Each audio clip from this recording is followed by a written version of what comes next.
Hello Swati, नमस्कार। आपका स्वागत है डीएनएक्स एग्ज़ाम वॉरियर्स में। आज जो नायक सीरीज का एडवांस सेट है 6 है, और इससे पहले हम एडवांस सेट 5 कर चुके हैं। उससे पहले 25 सेट का एक पूरा प्लेलिस्ट बनी हुई है, वो भी कंप्लीट कर चुके हैं। अगर आप उनसे नहीं जुड़े हो तो इसको कंप्लीट करने के साथ साथ आप एक एक करके उनको भी कंप्लीट करिए, क्योंकि ये प्रैक्टिस सेट आपके किसी भी एग्ज़ाम के लिए सफिशिएंट है। तो ये वैसे ये प्रैक्टिस सेट 31 है, लेकिन एडवांस सेट की बात करें तो एडवांस सेट 6वां है। तो इस क्लास की या अन्य किसी भी क्लासेस की जो पीडीएफ है वो फ्री ऑफ कॉस्ट आपको मेरे Telegram channel DNS exam warriors पर अपलोड हो जाती हैं, तो आप वहां से इन्हें डाउनलोड कर सकते हो। तो बिना किसी देरी के शुरू करते हैं आपकी क्लास को, जिसका पहला क्वेश्चन है कि जो लक्ष्मण भट्ट तैलंग है, ये किससे संबंधित है? तो ये ध्रुपद गायन से संबंधित है, और इन्हें हाल ही में क्या पद्म श्री से सम्मानित हुआ है, पद्म श्री से सम्मानित हुए हैं ये। अगर कुल पद्म पुरस्कारों की बात करें तो कितने मिले हैं? टोटल 132 पद्म पुरस्कार दिए गए हैं इस बार। कितने? 132। अगर हम बात करते हैं कि रोमालो राम का संबंध किससे है, तो ये डोंगरी लोक गायक हैं। अगर पूछा सोमदत्त जो बट्टू हैं, इनका हिंदुस्तानी शास्त्रीय गायन से संबंधित है। अगर हरविंद सिंह जो हैं वो किससे संबंधित हैं, तो ये इन्हें भी पद्म श्री मिला, ये एक क्रिकेटर हैं। अगर पूछा जाए, इनके एक भाई हैं मनदीप सिंह, वे भी क्या हैं? क्रिकेटर हैं। तीसरा क्वेश्चन है ओम प्रकाश शर्मा, जिन्हें हाल ही में पद्म श्री मिला है, इनका संबंध किससे है? तो ये लोक नाट्य है। किस लोक नाट्य से? तो माछ। और माछ कहाँ होता है? एमपी में होता है। स्वांग कहाँ? तो स्वांग हरियाणा में होता है। करियाला कहाँ होता है? तो ये हिमाचल प्रदेश में होता है। और जो भामकल्पम है वो आंध्रा में होता है। कहाँ? आंध्रा में होता है। आगे देखते हैं कि महावीर गुड्डू जो हैं वो उनका संबंध किससे है? तो ये सोलो डांस के जनक के रूप में जाना जाता है। इन्हें भी हाल ही में क्या पद्म श्री मिला है? भगवत प्रधान को ये सबिता लोक नृत्य उड़ीसा से संबंधित है। अगर पूछा जाए बदरप्पन एम कुम्मी का संबंध किससे, तो ये बदरप्पन एम जो है ये कुम्मी से संबंधित है। कुम्मी कहाँ है? तमिलनाडु का कुम्मी लोक नृत्य। अगर पार्वती बरुआ का संबंध पूछा जाए, ये पहली महावट हैं। चौथा क्वेश्चन है एच के वेंकट रमन किससे संबंधित है? तो ये वायलिन से संबंधित है, वायलिन से संबंधित। और एम एस गोपाल कृष्णन हो गए, M S Vishwanath, M S रूटवर्ड किससे? वायलिन से संबंधित है। टी एन कृष्णन हो गए, ये भी वायलिन से संबंधित है। पांचवा क्वेश्चन है डॉक्टर बीसी रॉय पुरस्कार किस क्षेत्र में दिया जाता है? तो चिकित्सा के क्षेत्र में दिया जाता है। ये स्टार्ट कब हुआ था? तो ये स्टार्ट हुआ था 1962 में। शांति स्वरूप भटनागर पुरस्कार ये 1958 में ही स्टार्ट हुआ था। और ये भी किसे? तो ये भी चिकित्सा के क्षेत्र में दिया जाता है। अगर पूछा जाए राष्ट्रीय वीरता पुरस्कार ये कब स्टार्ट हुआ, तो ये 1957 में स्टार्ट हुआ। हार्वेल पुरस्कार जो मैथ के लिए दिया जाता है, ये कब स्टार्ट हुआ, तो ये 2002 में स्टार्ट हुआ है। छठवां क्वेश्चन है अभिज्ञान शकुंतलम का अंग्रेजी अनुवाद सर्वप्रथम किसने किया? तो विलियम जोन्स ने किया। और इन्हीं ने क्या एशियाटिक सोसाइटी की स्थापना 1784 में की थी। अगर पूछा जाए चार्ल्स विल्किंस ने क्या किया, तो इन्हें श्रीमद् भगवत गीता का अनुवाद इंग्लिश में किया। अगर पूछा जाए मैक्स मुलर ने क्या किया, तो मैक्स मुलर ने किया है वैदिक ज्ञान का अनुवाद इंग्लिश में। रामायण का अनुवाद किसने किया है? तो RTH ग्रिफिथ ने किया है। महाभारत का तो किसारी मोहन गांगुली ने किया है। अकबरनामा को हेनरी बेवरिज ने किया है। सातवां क्वेश्चन है विश्व शांति दिवस कब मनाया जाता है? तो 21 सितंबर को मनाया जाता है। 2 सितंबर को वर्ल्ड नारियल डे मनाया जाता है। 8 सितंबर को इंटरनेशनल साक्षरता दिवस मनाया जाता है। 15 सितंबर को इंजीनियर्स डे मनाया जाता है। और 16 सितंबर को विश्व ओजोन दिवस मनाया जाता है। 28 सितंबर को रेबीज दिवस मनाया जाता है। आठवां क्वेश्चन है टोक्यो पैरालंपिक जो 2020 के बैडमिंटन इवेंट में स्वर्ण पदक जीतने वाले पहले भारतीय कौन बने? तो प्रमोद भगत बने। कौन? प्रमोद भगत बने। अवनी लेखरा का संबंध किससे है? तो ये शूटिंग से संबंधित है, और इन्हें भी 2020 के जो पैरा ओलंपिक हुए थे उन्होंने क्या गोल्ड मेडल जीते थे, साथ में इन्हें 2 मेडल जीते थे। इनका संबंध किससे है? अवनी लेखरा का संबंध तो शूटिंग से है। सुमित अंतल जेवलिन थ्रो किससे? जेवलिन थ्रो से संबंधित हैं, भाला फेंक से। मनीष नरवाल शूटिंग से संबंधित हैं, और कृष्णा नायर बैडमिंटन से संबंधित हैं। 9वां क्वेश्चन है मैराथन की अधिकतम दूरी कितनी होती है? तो ये क्वेश्चन हम कर चुके हैं पहले भी। 42.195 किलोमीटर होता है।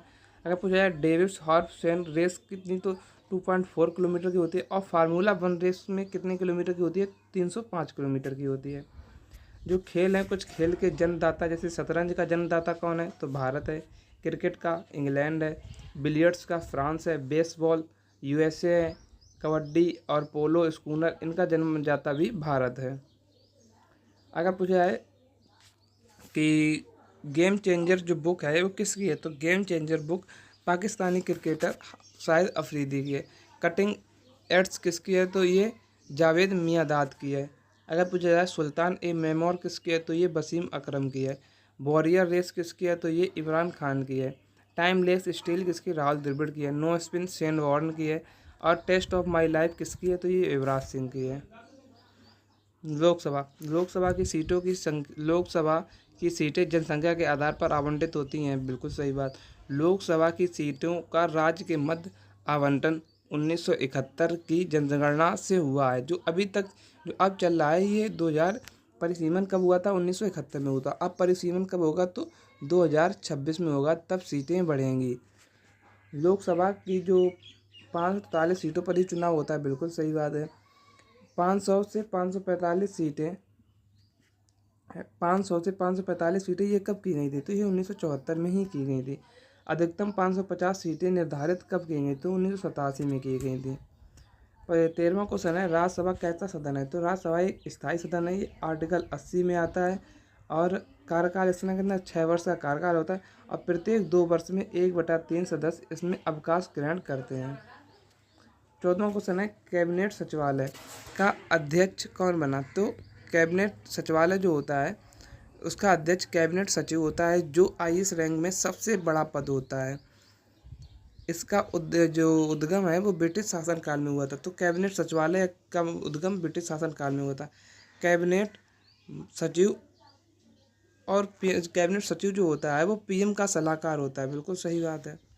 भारत का पीएम अपने मंत्रिमंडल में कार्य करने के लिए व्यक्तियों के चयन के लिए पूर्णतः स्वतंत्र होता है। तो जो भारत का पीएम होता है वो मंत्रालय जो आवंटन करते हैं उसके लिए पूर्णतः स्वतंत्र होता है कि वो किसी को भी कौन सा मंत्रालय दे सकता है। 16वां क्वेश्चन है, भारत का उपराष्ट्रपति, तो भारत का उपराष्ट्रपति आर्टिकल 97 की बात करें तो वाइस प्रेसिडेंट के रूप में वह भत्ते नहीं मिलेंगे। लेकिन जब उपराष्ट्रपति है, जब वो राष्ट्रपति के रूप में कार्य करता है तो उसको वेतन भत्ते किसके रूप में मिलते हैं, तो राष्ट्रपति के रूप में मिलते हैं। लेकिन वाइस प्रेसिडेंट के रूप में कोई भी उसको वेतन भत्ते नहीं मिलते हैं। अगर देखते हैं 17वां क्वेश्चन है, किस रियासत ने के लिए डलहौजी ने कहा था कि यह चेरी का फल एक दिन हमारे मुंह में आकर गिरेगा, तो अवध के लिए। अवध को किस, तो कुशासन के आरोप में राज्य हड़प नीति में अपने अंदर किया था। रिपोर्ट किसकी, तो आउटरम की रिपोर्ट थी। राज्य हड़प नीति में किसने, डलहौजी ने। सबसे पहले अगर बात किया डलहौजी ने तो 1848 में सतारा को हड़पा, फिर 1849 में जैतपुर और संभल को, फिर 1852 में उदयपुर को और 1854 में झांसी और नागपुर को। पहले हम लोग पढ़ते थे कि 1853 में कितना, 1853 में झांसी को हड़पा है। लेकिन अभी नवीनतम जानकारी के अनुसार जो अभी एग्ज़ाम हुए हैं उसमें एसएससी ने क्या, आयोग ने, एनसीईआरटी ने भी कितना 1854 माना है। तो आप इसे ही अब याद रखेंगे। डलहौजी का कार्यकाल पूछा जाए तो 1848 से 1856 तक रहा। ये रेलवे का जनक माना जाता है कब, 1853 में। विद्युत तार सेवा का जनक माना जाता है 1854 में। डाकघर एक्ट इसी के समय आया 1854 में। वुड डिस्पैच अंग्रेजी शिक्षा का मैग्ना कार्टा इसी के समय आया 1854 में। कैनिंग का कार्यकाल कब तक था, तो कैनिंग का कार्यकाल था 1856 से 1862। इसी के समय 1857 की क्रांति हुई थी। अगर पूछा हैदराबाद के निजाम द्वारा पहली सहायक संधि कब हुई थी, 1798 में हुई थी। अगर सहायक संधि की बात की जाए इसका जनक कौन, तो ड्यूप्ले जो कि एक फ्रांसीसी था। लेकिन भारत में किसने लागू की, तो बेलजली ने की। फिर अवध ने 1801 में, पेशवा ने 1803 में, सिंधिया ने 1804 में और मैसूर और तंजौर ने 1799 में इसमें शामिल हो गए थे। किसमें, सहायक संधि में। सहायक संधि में क्या होता था, इसमें अंग्रेज जो होते थे वो अपनी सेना देते थे कि हम तुम्हारी सुरक्षा करेंगे, लेकिन बदले में हमें इनका वेतन चाहिए। फिर वो इतना वेतन बढ़ा देते थे धीरे धीरे करके कि उनके राज्य को ही हड़प लेते थे। ये थी इनकी सहायक संधि। 19वां क्वेश्चन है, भारत में स्थायी स्वशासन के जनक कौन है, तो रिपन है, जिसने 1850 से 1854 तक शासन बना रहा। और अगर पूछ जाए स्थानीय स्वशासन कब लागू हुआ, तो 1882 में लागू हुआ। कारखाना अधिनियम कब का है, तो 1881 का है। पहली नियमित जनगणना इसी के कार्यकाल में हुई थी। कब? 1881 में। प्रेस वर्नाकुलर प्रेस एक्ट ख़त्म कब किया था? इसी ने ख़त्म किया था 1882 में। और लागू किसने किया था? लिटिल ने किया था, जिसका कार्यकाल 1876 से 1880 तक रहा। और यह कब लागू किया गया? तो 1878 में लागू किया गया था। एल्बर्ट बिल इसी के समय आया था। कब? कितना? 1883 में।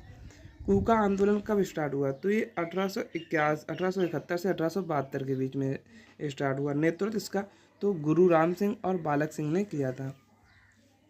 21वां क्वेश्चन है, 1857 से पूर्व सिपाही विद्रोह कहाँ हुआ था? तो बैरकपुर में विद्रोह का नेतृत्व 47 बी नेट्रिम इन्फेंट्री ने किया था। अगर बात की 22वां क्वेश्चन, राजा राम मोहन राय के बारे में। तो इनका जन्म 1772 में हुआ और मृत्यु 1833 में हुई थी। मृत्यु कहाँ? ब्रिस्टल में हुई थी। और जन्म इनका बंगाल में हुआ था। राजा राम मोहन राय ने ही वेदांत कॉलेज की स्थापना 1825 में की। ब्रह्म समाज की स्थापना 1828 में की। और राजा की उपाधि अकबर सेकंड ने दी थी, क्योंकि ये इनकी पेंशन रोक दी थी अंग्रेजों ने और उसका मुकदमा लड़ने के लिए इंग्लैंड गए थे। 1829 में सती प्रथा पर रोक लगाई। 1821 में संवाद कॉमेडी इन्हीं का पत्राचार था। और 1822 में मिलाद उल अखबार इन्हीं का था। और जो कि 1823 में लाइसेंसी एक्ट के तहत जब्त होने वाला पहला अखबार था। पुनर्जागरण का इन्हें पिता कहा जाता है। किसका? पुनर्जागरण का। ईश्वर चंद्र विद्याधर, इन्होंने बेलूर स्कूल 1849 में खोला और बाल विवाह विरोध 1850 में किया। प्रार्थना समाज के संस्थापक कौन है? तो आत्माराम पांडुरंग, इन्हें मुख्य रूप से जाना जाता है। इनके साथ आर.जी. भंडारकर थे और एम.जी. रनाडे। अगर बात की स्थापना कब? तो 1867 में इसकी स्थापना हुई। हेडक्वार्टर कहाँ था? मुंबई में। इसने जाति प्रथा तथा अस्पृश्यता की निंदा की। 25वां क्वेश्चन है, भारत में देशियाई विस्तार जो है, जो 68.7 ईस्टर्न पूर्वी देशांतर से लेकर 97.25 पूर्वी देशांतर के बीच स्थित है। बिल्कुल सही बात है। कर्क रेखा भारत के 8 राज्यों से गुजरती है। बिल्कुल सही बात है। एक नॉटिकल मील कितना होता है? तो 1852 मीटर का होता है और एक मील 1600 मीटर का होता है। आगे देखते चलते हैं। अगर भारत की समुद्री सीमा की बात की जाए तो 12 नॉटिकल मील तक प्रादेशिक सीमा होती है। अगर आपसे पूछा है प्रादेशिक सीमा कितनी होती है, तो 12 नॉटिकल मील तक। और 24 नॉटिकल मील तक क्या होती है? अविच्छिन्न मंडल होता है भारत का। और जो 200 नॉटिकल मील होता है, उसमें अन्योन्य आर्थिक क्षेत्र होता है। कोई भी काम कर सकता है भारत इस क्षेत्र में। 26वां क्वेश्चन है, माउंट डिओबोली कहाँ है? तो ये मध्य अंडमान में 515 मीटर ऊंचा है। माउंट कोयोब जो है वो 459 मीटर दक्षिणी अंडमान की चोटी है। और माउंट जो थ्यूलर है जो कि 642 मीटर की ग्रेट निकोबार की चोटी है।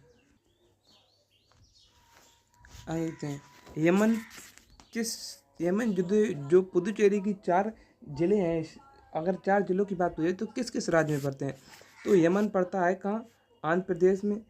जो कराईकल है वो तमिलनाडु में पड़ता है। माहे केरल में पड़ता है और पुदुचेरी तमिलनाडु में पड़ता है।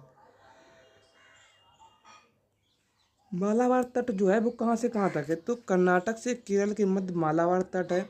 मुंबई से गोवा के बीच कोंकण तट है। और कन्नड़ मैदान जो है वो गोवा से कर्नाटक के बीच कन्नड़ मैदान है। हिमालय नदियाँ अपने प्रवाह के क्रम में मध्य एवं निचले भागों में किस प्रकार की आकृति बनाती हैं? तो गोखुर झील बनाती हैं।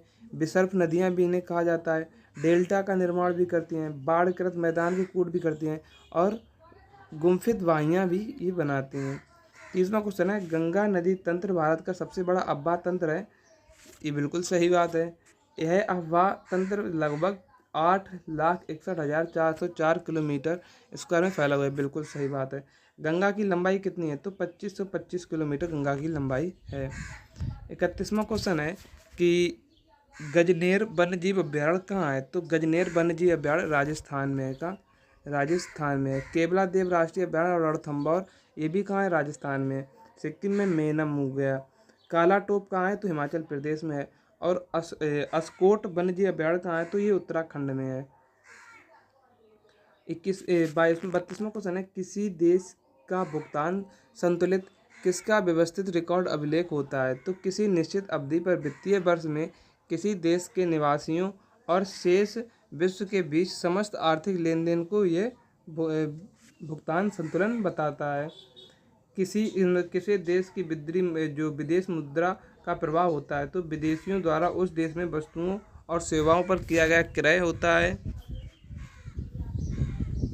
अगर पूछा जाए कि मुद्रा अवमूल्यन का अर्थ क्या है, तो अंतर्राष्ट्रीय बाजार में प्रयुक्त प्रमुख मुद्राओं की तुलना में मूल्य में कमी, ये मुद्रा अवमूल्यन का अर्थ है। 35वां क्वेश्चन है, किस नीति के अंतर्गत भारत में बहुउद्देशीय कंपनियों को प्रोत्साहन और बढ़ावा दिया जाता है, तो निजीकरण नीति को, वैश्वीकरण नीति को, उदारीकरण नीति को।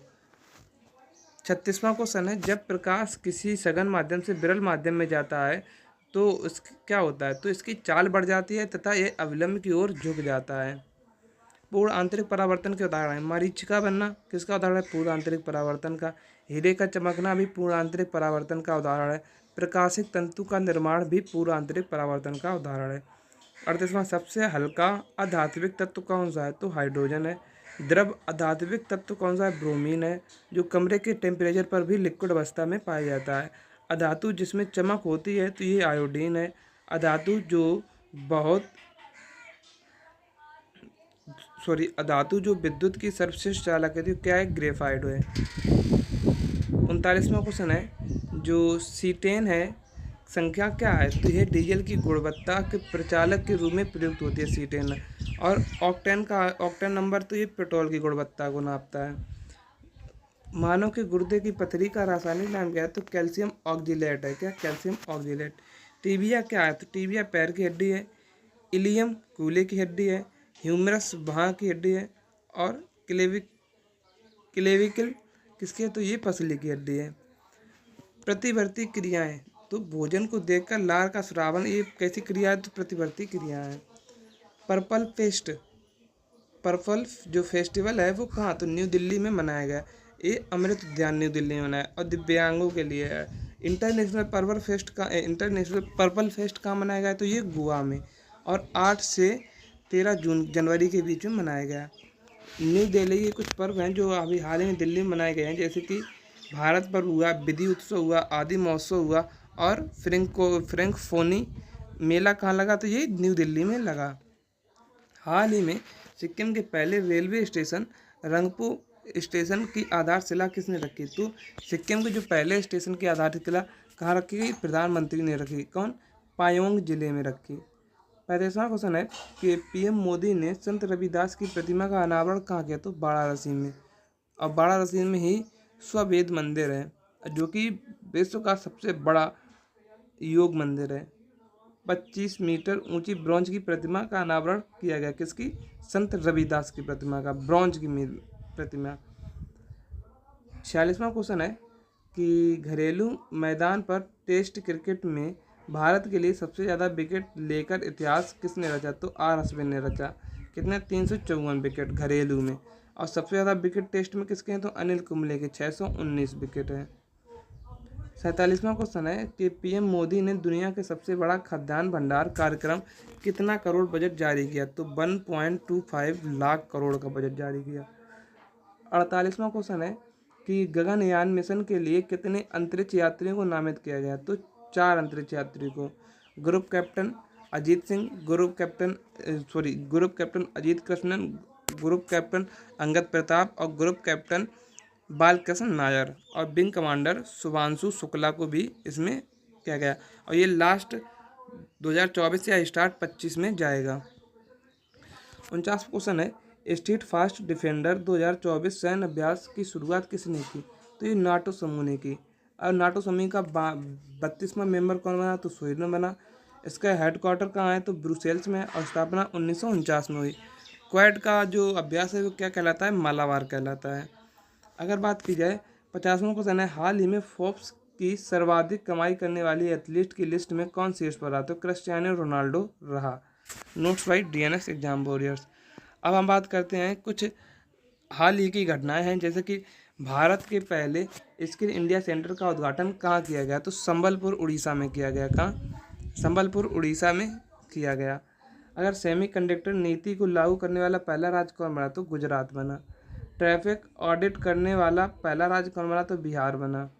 भारत का पहला गर्ल्स सैनिक स्कूल की शुरुआत कहाँ हुई? तो मथुरा उत्तर प्रदेश में हुई। मोस्ट इम्पोर्टेंट है। देश का पहला डार्क स्काई पार्क कहाँ? तो पेंच टाइगर रिजर्व महाराष्ट्र में खोला गया। अनाथ बच्चों के लिए योजना बनाने वाला पहला राज्य कौन बना? तो हिमाचल प्रदेश बना। देश का पहला एआई सिटी बनेगा कौन? लखनऊ बनेगा एआई सिटी देश का पहला। स्टैम्प पेपर की कलर कोडिंग करने वाला पहला राज्य कौन बना? तो पंजाब बना।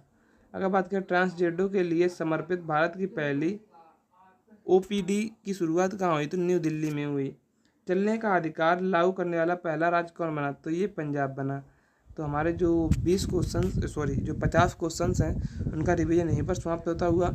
और इस क्लास की अगर आपको पीडीएफ चाहिए तो मेरे Telegram channel DNS exam web पर अपलोड हो जाती है, तो आप वहाँ से इसे डाउनलोड कर सकते हो। तो मिलते हैं कल एक नेक्स्ट वीडियो में, तब तक के लिए जय हिंद जय भारत।